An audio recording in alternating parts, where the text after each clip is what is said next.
Bueno, en este segundo video de la clase 7, lo que vamos a estudiar son las diferentes formas de acidez que hay en el suelo.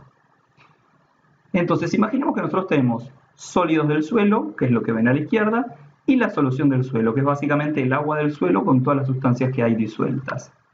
En esa solución del suelo hay protones.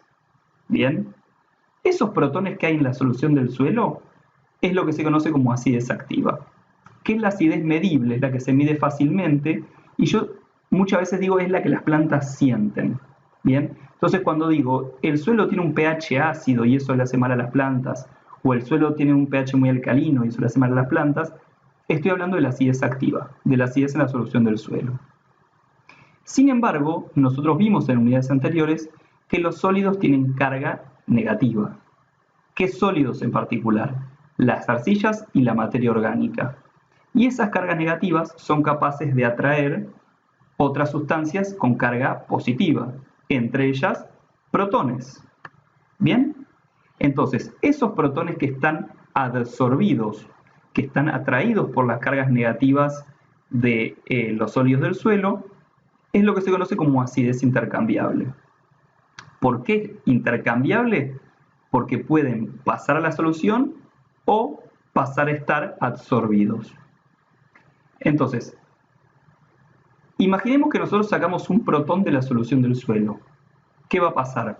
Baja la concentración de protones de la solución y la acidez intercambiable va a liberar un protón en la solución. Saco otro protón, sucede el mismo proceso.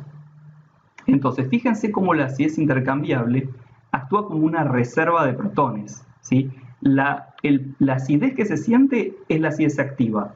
Sin embargo, la acidez intercambiable es una reserva de protones intercambiables, por eso es ese nombre, que puede reabastecer a la solución cuando algo neutraliza esos protones de la solución. Entonces, de alguna manera, esta acidez intercambiable actúa como una reserva y podemos verlo con este ejemplo. Fíjense, yo tengo la acidez activa. Imaginémoslo como que es una canilla de este estilo, que si yo abro, que sería un ejemplo como neutralizar esa acidez activa, baja la acidez, pero inmediatamente ese tanque del costado, una vez que yo cierro, vuelve a llenarlo. ¿Bien? Ahora, ese tanque puede ser grande, como en este caso, o puede ser un tanque chiquito. Entonces, esa reserva de protones, la acidez intercambiable, puede ser más grande o más chica. Y esta reserva es lo que se conoce como capacidad buffer. ¿Bien? ¿Qué es la capacidad buffer? Es la capacidad del suelo para resistir cambios de pH. ¿Por qué? Porque si yo tengo la acidez activa y yo neutralizo un protón, esa reserva me vuelve a poner ese protón. ¿Bien? Entonces, la capacidad buffer es la capacidad que tiene un suelo para frenar, ¿sí?, o tratar de evitar que yo cambie el pH del suelo.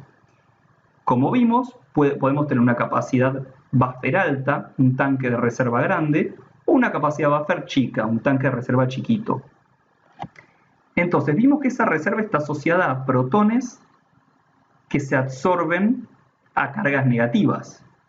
Entonces, cuanto más cargas negativas tenga el suelo, más protones se van a poder absorber y más grande va a ser la reserva.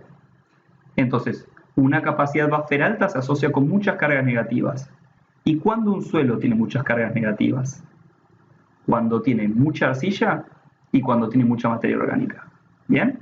Entonces, una capacidad buffer alta, una alta resistencia a cambios de pH, se observa en suelos arcillosos y con mucha materia orgánica. Caso contrario, suelos que es muy fácil cambiarles el pH porque tienen poca reserva, son aquellos suelos arenosos, es decir, que tienen poca arcilla, acuérdense que la arena no tiene carga, y con poca materia orgánica. Entonces, ¿para qué me sirve a mí saber esto? Saber qué es la capacidad buffer. El concepto de capacidad buffer es sumamente importante porque yo muchas veces tengo la necesidad de cambiar el pH del suelo. Entonces, por ejemplo, imaginemos que tengo la escala de pH del 0 al 14. El punto óptimo para el crecimiento de, por ejemplo, la lechuga es de 6 a 7. ¿Bien? Por debajo de ese pH y por encima de ese pH la producción de lechuga se ve afectada y disminuye el rendimiento y calidad. Imaginemos que yo tengo un suelo con una acidez activa de 4. Entonces estoy por debajo, es un suelo ácido. Y yo en realidad tengo una acidez que es la deseada, que es entre 6 y 7. Entonces, para pasar de un pH de 4 a 6 o 7, yo lo que voy a tener que hacer es neutralizar protones. ¿Bien? Tengo que sacar protones de la solución. ¿Cómo lo hago? Mediante el encalado. El encalado es un proceso que consiste en la aplicación de productos cálcicos, es decir, con productos que contienen calcio, para subir el pH. Vemos acá en la imagen, ¿sí?, una aplicación manual sobre mano derecha o una aplicación con tractor sobre la mano izquierda. Entonces, yo voy a aplicar cal porque quiero neutralizar protones en el suelo.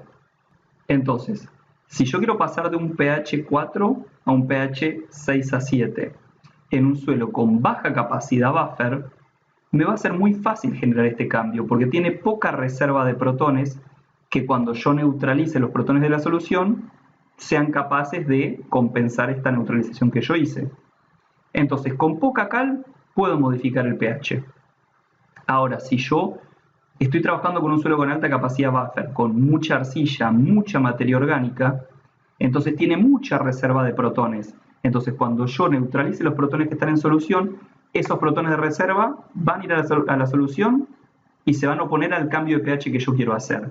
Entonces, voy a necesitar mucha más cal para modificar el pH. Entonces, en resumen, ¿cuándo debo aplicar cal? Tengo que aplicar cal, siempre depende. ¿De qué depende? De si la acidez activa me está limitando la producción del cultivo que yo quiero realizar. Entonces, ¿de qué depende? Y de la acidez activa y de la acidez óptima del cultivo que vaya a realizar. ¿Cuánta cal debo aplicar? Depende. ¿De qué depende? De la acidez activa, ¿sí? No es lo mismo tener un pH de querer alcanzar un pH de 6 estando en un pH 5,5 que querer alcanzar un pH de 6 estando en un pH de 3. ¿Sí? Cuanto más lejos esté del pH deseado, más cal voy a tener que aplicar. Esto sirve para un lado como para el otro. ¿Sí? Si yo tengo un pH 4 y quiero llegar a un pH objetivo de 6,5, que es el que me sirve para la lechuga, entonces el salto no es tan grande que si yo quiero llegar a un pH de 8, que es el óptimo para la alfalfa. ¿Bien?